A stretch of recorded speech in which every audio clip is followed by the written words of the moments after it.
জীবনের প্রথম ভাপা পিঠা বানালাম। বাস্তব কথা বলছি, শুনুন।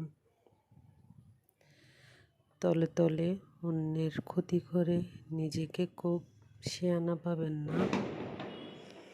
একটা কথা সব সময় মনে রাখবেন, মশা যার রক্ত খায় তার হাতেই কিন্তু মরে।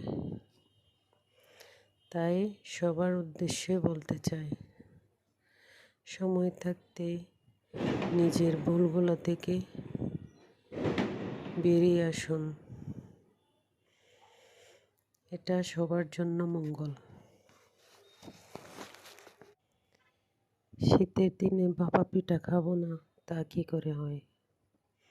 গরম গরম ভাপা পিঠা খেতে কিন্তু দারুণ লাগে। আমার রেসিপি ভালো লাগলে সাবস্ক্রাইব করে পাশে থাকবেন।